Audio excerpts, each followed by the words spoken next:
and welcome to Used Car Heaven, the program that helps you, the viewer, get behind the wheel of your next car.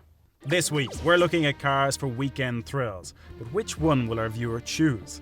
While Ian Royal will be offering up an alternative set of wheels, and our car doctor Simon Hughes is back to diagnose more of your car's mechanical problems. Hi, I'm Stuart Wiltshire. This is my weekday car, but I'm looking for something a bit sporty for the weekends for around £15,000. Right, Stuart's after something that he can have a bit of fun in at the weekend, and he doesn't want to spend more than £15,000, which is a nice sum of money. So, let's have a look at our first car. Designed with the track in mind, this car is one of the most extreme to ever put on a number plate and take to the road. Powered by Honda's high-revving 2-litre VTEC from the Civic Type R, and a low weight give this car performance more in league with a motorbike than a car. But with little protection from the weather, the Ariel Atom is one for the most committed driver. Let's find out to see what Stuart thinks. So what do you think of the exterior and the pretty much non-existent interior? Well, there's not a lot of protection there, is there really? But I think, to be honest, you need to be concentrating on the road more than you do on the interior. But you get very wet and quite muddy, especially today, I think. And what do you think, people would say if you brought one of these home?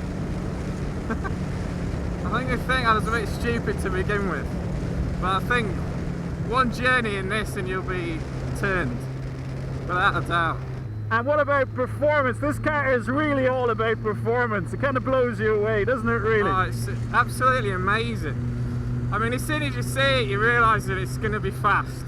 But as soon as you put your foot on the pedal, it's just like sitting on a rocket. It's absolutely insane. It's quite amazing. I would imagine a track, it would be something else, really. It's just quite unbelievable, really. So it's good, yeah? Superb. The brainchild of car designer Simon Saunders, Ariel produce around 100 Atoms a year from their tiny Somerset factory. But 3 years after the first cars were delivered, the Ariel name looks like it will have a healthy future. Production is moving to a larger premises, and there are plans for a one-make Atom race series.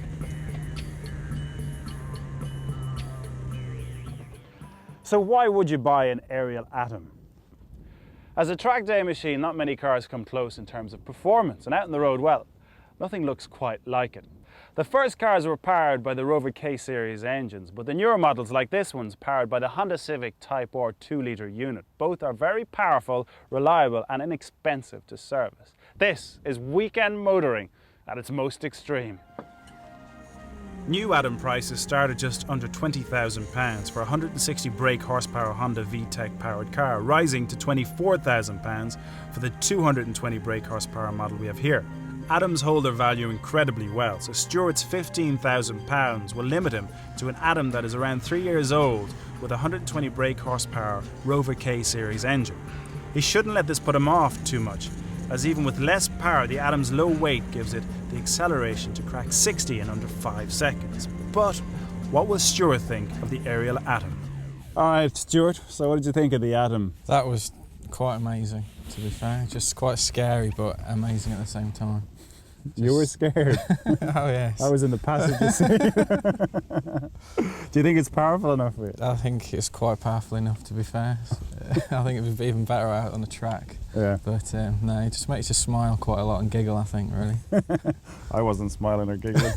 But goes around bends quite nice. It really does stick to the road. It does, as long as you keep hold of the steering wheel, I think it'll be fine. Yeah, white knuckles. Yeah, just grip there. You're wearing gloves, you need gloves. I could nearly see the white knuckles through the gloves. I'll be sweating and just blowing off.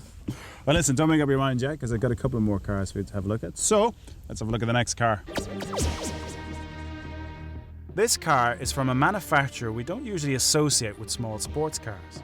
Based on Lotus's best-selling Elise, but designed to be more luxurious than the Little Lotus. But in many people's eyes, the Vauxhall badge doesn't sit well in the nose of a sports car, and this snobbery has kept the model a rare sight on our roads. So, will the badge put Stuart off Vauxhall's VX220? First impressions, I'm very surprised. Is that good or surprise or bad surprise? No, it's a good surprise, definitely. Why? Because Vauxhall. That's it, basically, Vauxhall. Inside? It's a bit awkward to get into. What height are you?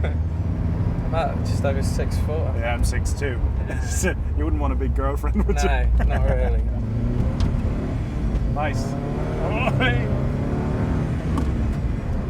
That does put a smile on your face. Yeah, definitely. And it sticks to the road well as well. It feels as though it does. And it's a different sort of noise I mean, it's quite a high-pitched noise, Yeah. which is quite nice. So you wouldn't frown then at the Vauxhall VX220 if someone mentioned it to you again in the pub you were chatting? No, I'd That's sing, a cracking I'd car. sing its praises, without a doubt. Launched in 2000, the VX220 was given the unenviable job of adding some excitement to Vauxhall's image. Originally fitted with a 2.2-litre petrol from the Astra Coupe, this year Vauxhall slotted their 200 brake horsepower 2-litre turbo unit into the VX220, giving it the pace to hit 60 in under 5 seconds.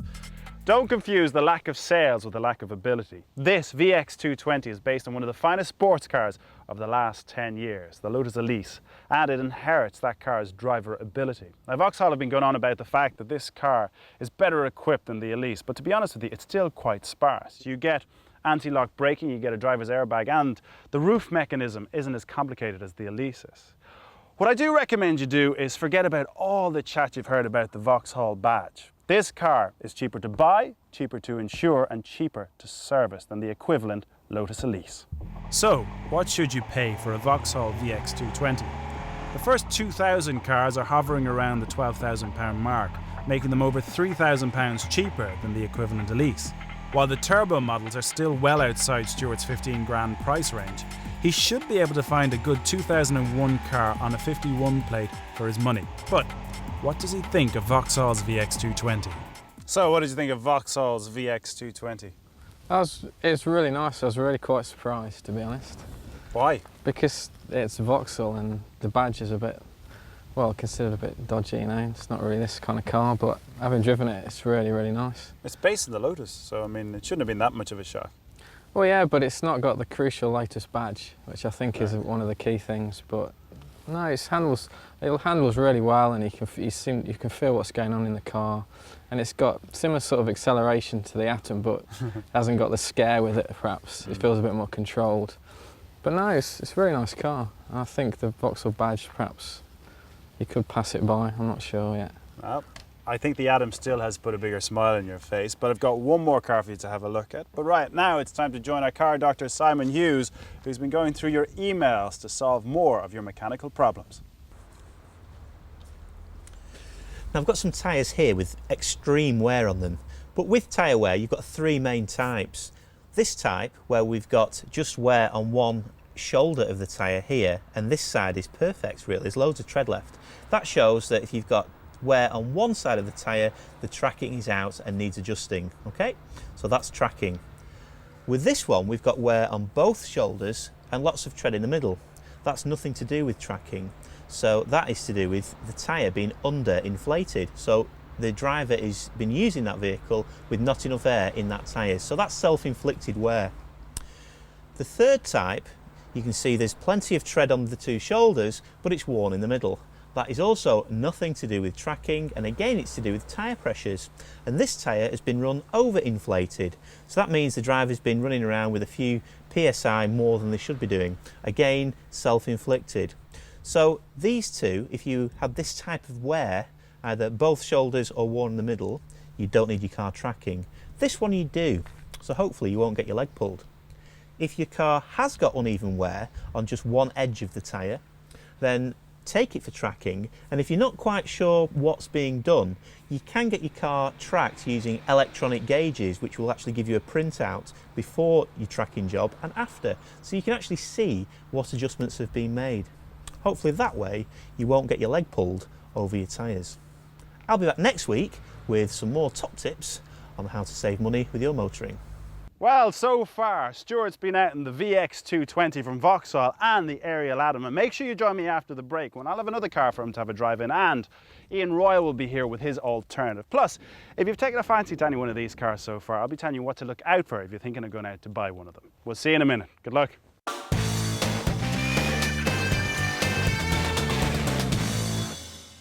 Hi and welcome back to Used Car Heaven. Now Stuart has £15,000 to spend on a fun car to drive at the weekend. He's already driven the Ariel Atom 2 and Vauxhall's VX220. Let's find out what he thinks of our final car. This is one of the greatest sports cars of all time. When our car was built, its roots were already over 20 years old and had established itself with fans and on racetracks all around the world. The Carrera 3.2 became popular with yuppies, becoming a symbol of the prosperous 80s. But even with the huge whale tail spoilers, the 911's tricky handling often caught them out. But what will Stuart make of the Porsche Carrera 911 3.2? So it's been your dream. You're now driving the Porsche Carrera 911. What do you think? It's good. No, I like it. The more I've driven it, the more I like it actually. It handles better than I thought it would do. I thought it'd be a bit more twitchy. Yeah. Especially around the corners and especially as it's a bit damp today as well, but it's been okay. So if you were to bring this home then, do you think your family and friends would be pretty impressed by it? Oh, I think definitely. It's hard not to be, I think, really. I mean, like, the looks of it alone enough, and I think as soon as you go for a drive in it, it just puts a smile on your face. I mean, they all put a smile on your face. Yeah. It's hard not to. But I get the impression overall that this really hasn't lived up to your expectations. No, I don't think it has, not completely. And maybe that's to do with the fact that it is old. I think maybe if I had a little bit more money to spend on maybe a new one, then maybe that would be sort of persuade me a bit more. Now over 40 years since Porsche launched the replacement for the 356. Released at the Frankfurt show in 1963 with a 6-cylinder, horizontally opposed air-cooled engine overhanging the rear axle, the 911 legend would remain fundamentally the same until 1997 when the Porsche launched the water-cooled 996. Our 3.2 Carrera was launched in 1984. It replaced the popular SC and was more powerful thanks to a larger engine capacity increased by 200cc to 3.2 litres.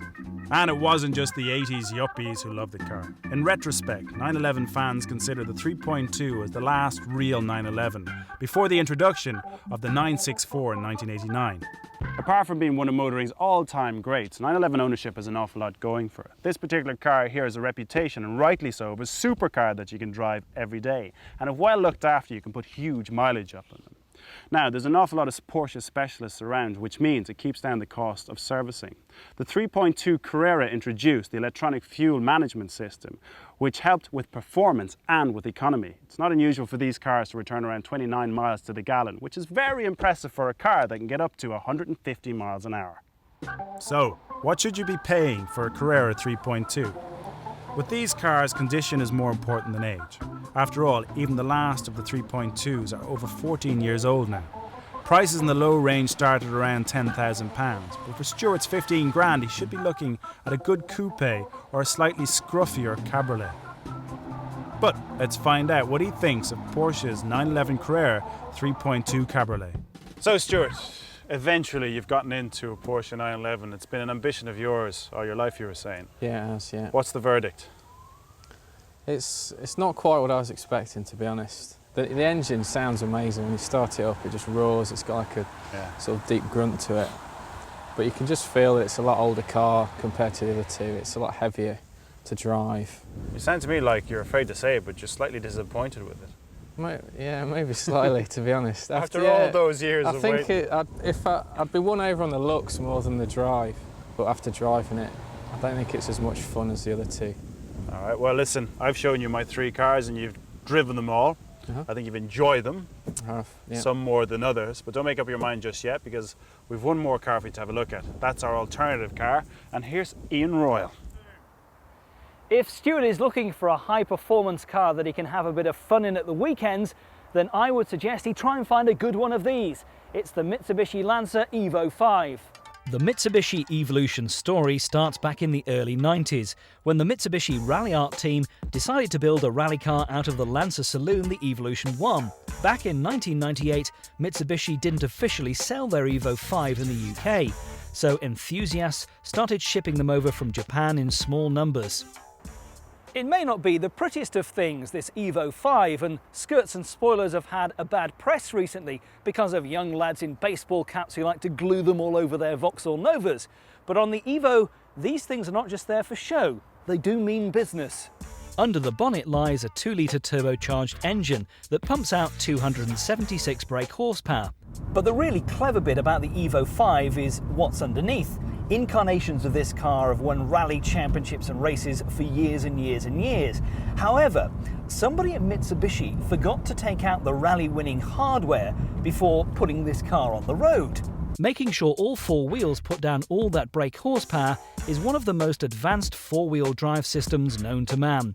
Called Active Yaw Control, it tries to eliminate understeer and oversteer. Put simply, you drive into a corner too fast, and the car does its best to stop you hitting the tree. And if you do drive an Evo 5 one day, you will need all the clever stuff which comes with this car, because performance is supercar quick in the dry. In the wet, it's even better, and it will leave those supercars scrabbling for grip way behind, because this car will do 0 to 60 in 5 seconds and a top speed of over 150 miles an hour. And with brakes derived from the Ferrari F40, you'll be glad to know it stops just as well as it goes. If I were after a car to use mainly at the weekends, the Evo 5 would be my choice. It's reliable, it's extremely quick on either the road or the track, and it's practical to do all your shopping in as well. But it's not my choice, it's Stuart's. So it's back over to you, John, to see exactly what Stuart thinks of the Evo 5. All right, Stuart, you've just seen Ian's alternative, the Evo 5. What did you think of it? No, it looks good, and I think it probably drives really well, and it's got that sort of rally prestige to it and things like that, but it's not really the one for me. I don't really like the look of it, this sort of boy racer type look with all the spoilers and things like that. I prefer this sort of sporty car look. That is a sporty looking car. Yeah, but it's more of a grunty sort of boy racer look than a... Grunty? Yeah. Explain grunty. It just looks like aggressive. It's like a normal car, but with loads of bits added to it. So you don't like it? No, I don't like it. Right, well, you've seen the alternative. You've seen the 3 cars that I had to show you, and you've driven them all. Now it's time to make the big decision.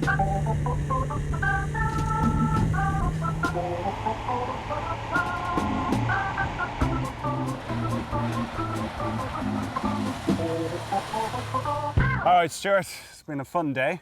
I've enjoyed it anyway. It's been great. You've really enjoyed it. You haven't stopped smiling all day, but it's come to that time where you've actually got to pick your favourite car. So give it to me from 3 to 1, 3 being your least favourite and 1 being your favourite today. Okay, number 3 has to be, it hurts me to say, but it's the Porsche, I think. Oh. After looking at it for years from when I was a boy.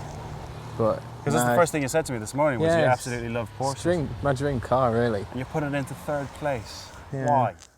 Well, I think it's what I said before. It's just, the engine sounds amazing. It looks stunning as a car, but it just doesn't drive. It just feels quite old. It just feels old, and it feels quite heavy. All right, well, that's a huge disappointment for you. So in 2nd place? Again, this has been tough. It's got to be the Ariel. Oh, way, really? Well, yeah. The only reason being is because of the British weather, I think, really. Because you just couldn't, even at a weekend, I think. If I was going to intend to do track days, which possibly could in the future, then I would consider buying one. So, your first choice this week then is? It's the Vauxhall. Why? Because it's got the fun elements. It's funner than the Porsche, but not quite as good as the Ariel, but it's more sensible in terms of it's more practical to use on a day-to-day basis, even at the weekends. So the Vauxhall is this week's It's winner? got to be the Vauxhall, yeah. All right, well, oh, look what I found. Would you like to take it for another little bit of a spin? Go on. So a lot of people end up like you, if they do get into the VX220, they'll be very surprised by it and enjoy driving it, yeah? Yeah, without a doubt. You can't not enjoy driving it. So it's a positive reaction then to the... Yeah, very much so. When I first turned up today, I'd have thought it would have been last, to be fair. But at the moment, it's up there. Okay. Well, if you've taken a fancy to any of the cars you've seen here today, here's what you should look out for if you're thinking of going out and buying one. The Ariel Atom is a very specialised vehicle, but if you're looking to buy one, call the factory with the chassis number, as they will probably know the vehicle personally and be able to tell you a bit about it. All body panels, including the vulnerable nose cone, are factory supply only. A new nose will set you back around £400. Also be sure to check for damage that may have occurred on the track. VX220s are robust cars that will take day-to-day thrashing. Damaged bodywork requires specialised repairs back at the factory due to the space-age construction of the chassis. Beware of any body damage at all other than stone chips, because it could mean that the car has been in an accident. Before driving your Carrera, check the tyre pressures, as they are very sensitive to incorrect settings, and make the car even less forgiving on the road, particularly when the roads are wet. At this age, the gearbox can become notchy. This is common, so expect to pay around £2,000 to get the racing feel back to the gear lever. All vehicles this age can suffer with unreliable electronics, and with Porsche parts being quite expensive, make sure that the electric windows and any switchgear is working. So Stuart got to live his dream. He got to drive the Porsche 911 Carrera. Unfortunately, like most dreams, it didn't live up to his expectations. And that's because the other two cars were so good this week. That is a cracking machine. What can I say about the Ariel Atom? Well, he made a very valid point. During the summer here, we get so much rain, you have no cover, you get lost. But performance-wise, cracking machine. And in first place, he put this, the Vauxhall VX220. And I have to say, it really is a Lotus Elise in disguise. The only thing I don't like about it are the sills at the side, trying to get in and out. I'm 6'2". It's not an easy thing to do. If I had to make a decision between the three cars, now I don't, thank God I don't, but if I did, I think my heart would have to go with the Ariel Atom. It is a cracking machine. Imagine pulling up outside your local in one of those. Performance-wise, stunning. It's a lot of fun. I would have to go with that. Well, that's it for this week's Used Car Heaven. I hope you enjoyed it as much as we did. Make sure you join us next time. We'll be helping another viewer get behind the wheel of their next car. We'll see you then. I think I'll go for a drive in